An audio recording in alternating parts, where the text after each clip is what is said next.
గూడెప్పాడు కూడలిలో పైసల చెట్టు.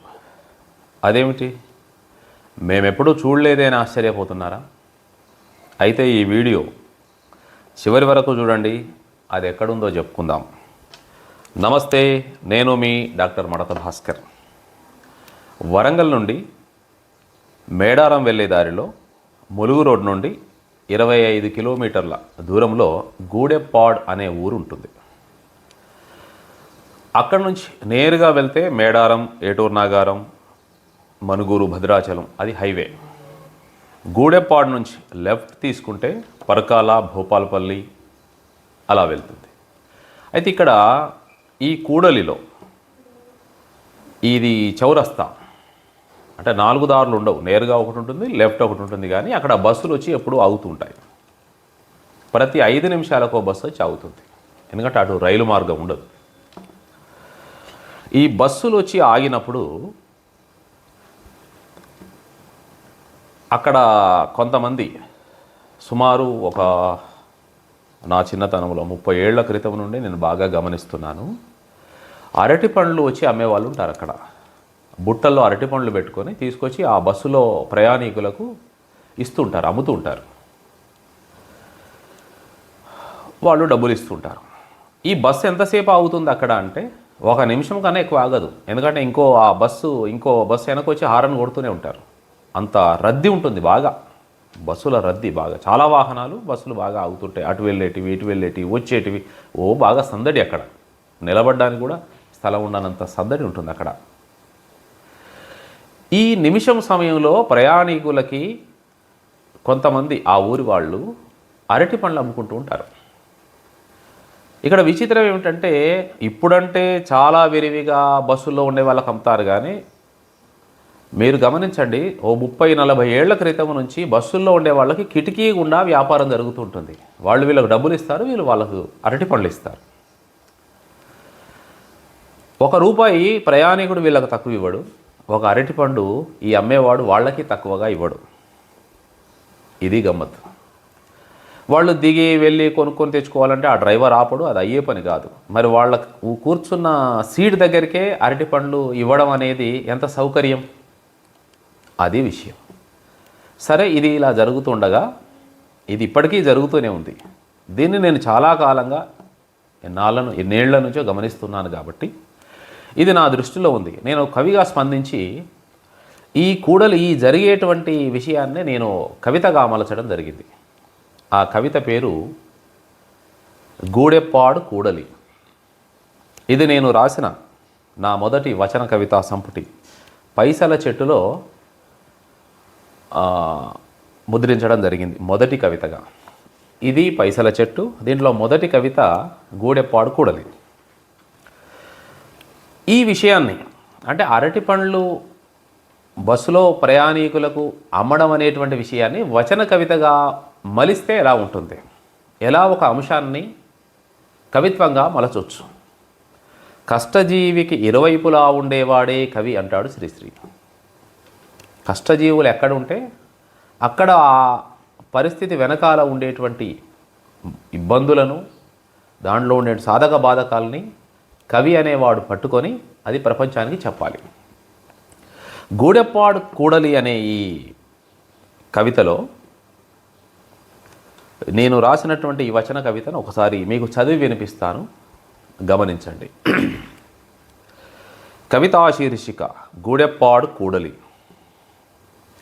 అక్కడ జీవన సమరములో పోరాడే యోధులు కనిపిస్తారు.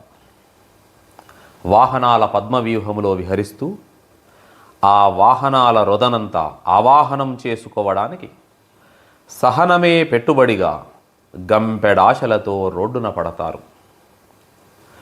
జీవితాన్ని అరటి పళ్ళ బుట్టలా మోస్తూ ముఖంపై చిరునవ్వు పులుముకొని చెరగని ఆత్మవిశ్వాసమనులై ప్రకాశిస్తారు. కాళ్లకు చక్రాలు మొలిచినట్లు నలుదిక్కులను అష్టదిగ్బంధనం చేస్తూ 4 చేతులా విస్తరించి జీవిత సారాన్ని అరటి పండు ఒలిచి చేతికందించినట్లు అందిస్తారు. అక్కడ బస్సు కిటికీల్లోంచి మానవత్వం చేతులు మారుతూ ఉంటుంది. ప్రయాణికుల ముఖార విందాల్లో మెరిసే వెలుగు రేఖలతో సేదతీరి ఆతిథ్యం అందించడానికి బంధువుల్లా ముందుకొస్తారు. కల్మషాలనే తొక్కలను తీసి కాఠిన్యాలను పక్కనేసి రోజంతా సాయం చేసే ఆ చేతులు సాయంకాలానికి అలసిపోతాయి. రేపటి అతిథులకై కలలు కంటూ నిష్క్రమిస్తాయి. ఈ కూడలిలో నడిస్తే, విడువని ధూళివానలో తడిస్తే, బ్రతుకంటే బ్రతికించడమంటే నేర్పించే యోగులు కనిపిస్తారు.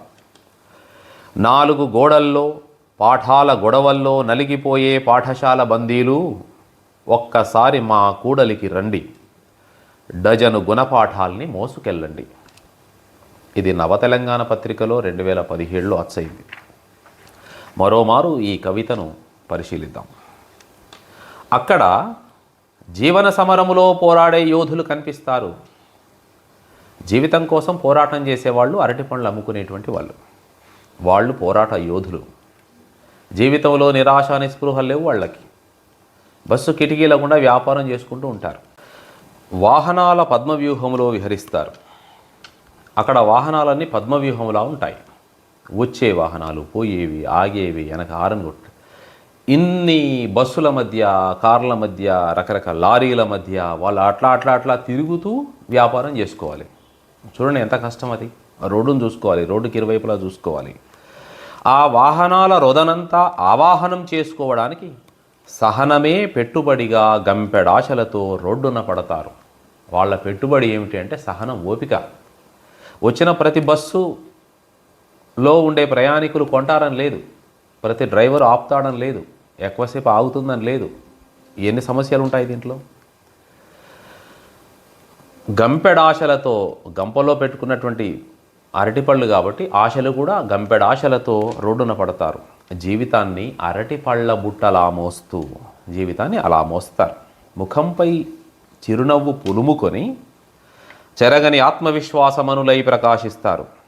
కాళ్లకు చక్రాలు మొలిచినట్లు అంత వేగంగా అట్లా వెళ్ళాలి, ఇట్లా రావాలి, వెనకొచ్చే బస్సు చూడాలి, పక్కకు పోయే బస్సు చూడాలి, అట్లా తప్పించుకుంటూ వెళ్ళాలి.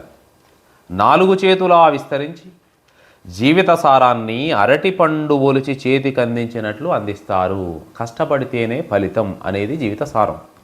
అలా కష్టపడుతూ వాళ్ళు అనుభవిస్తూ ఆ కష్టాన్ని తెలియజేస్తూ ఉంటారు. వాళ్ళని చూసినప్పుడు మనకు ఒక ఆత్మవిశ్వాసం, వీళ్ళే చక్కగా బ్రతుకుతున్నప్పుడు, ఇంత కష్టపడుతున్నప్పుడు బ్రతకడానికి ఎన్నో మార్గాలు ఉంటాయిలే అనే ఆలోచన. అక్కడ బస్సు కిటికీల్లోంచి మానవత్వం చేతులు మారుతూ ఉంటుంది. ₹1 వాళ్ళు తక్కువ ఇవ్వరు, ఒక అరటిపండు వీళ్ళు తక్కువ. చాలాసార్లు వీళ్ళే 1-2 అరటిపండ్లు ఎక్కువ ఇస్తూనే ఉంటారు. పెద్ద ధర కూడా ఎక్కువగా ఉండదు. ₹10, ₹20 అంతకన్నా మించదు.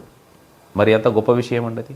ప్రయాణికుల ముఖార విందాల్లో మెరిసే వెలుగు రేఖలతో సేదతీరి ఆతిథ్యం అందించడానికి బంధువుల్లా ముందుకొస్తారు. దూరం నుంచి ప్రయాణికులంటే అతిథులు, బంధువులు ఎక్కడి నుంచో వస్తారు కదా, వాళ్ళకు వీళ్ళే బంధువులు. అరటిపండ్లు చేతికి అందించే బంధువులు వీళ్ళే. కల్మషాలనే తొక్కలను తీసి కాఠిన్యాలను పక్కనేసి రోజంతా సాయం చేసే ఆ చేతులు సాయంకాలానికి అలసిపోతాయి. రేపటి అతిథులకై కలలు కంటూ నిష్క్రమిస్తాయి. ఆ రాత్రి అలా గడుస్తుంది. దీంట్లో సందేశం ఏంటంటే, ఈ కూడలిలో నడిస్తే, విడువని ధూళి వానలో తడిస్తే, బ్రతుకంటే బ్రతికించడం అంటే నేర్పించే యోగులు కనిపిస్తారు. చిన్న చిన్న కష్టాలకే కదిలిపోయే వాళ్ళు ఉంటారు కదా, వాళ్ళు నేర్చుకోవాల్సినటువంటి పాఠం ఇది. 4 గోడల్లో పాఠాల గొడవల్లో నలిగిపోయే పాఠశాల బందీలు విద్యార్థులు. ఈ చదవలేకపోతున్నాం, ఒత్తిడి ఉంటుంది, ఇంకా చాలామందికి నలిగిపోయే బందీలు ఒక్కసారి మా కూడలికి రండి, డజన్ గుణపాఠాలని మోసుకెళ్ళండి. ఇక్కడ డజన్ అరటిపనులనే కాదు, వాళ్ళని చూస్తే డజన్ గుణపాఠాలు కూడా తెలుస్తాయి. ఇది గూడెప్పాడు కూడలి వచన కవిత. అయితే ఈ పైసల చెట్టు, ఈ పుస్తకంలో ఇది మొదటి కవితగా వేయడం జరిగింది. పైసల చెట్టు అని మరో కవిత ఉందండి. తర్వాత మరో సందర్భంలో దాని గురించి మాట్లాడుకుందాం. ధన్యవాదాలు.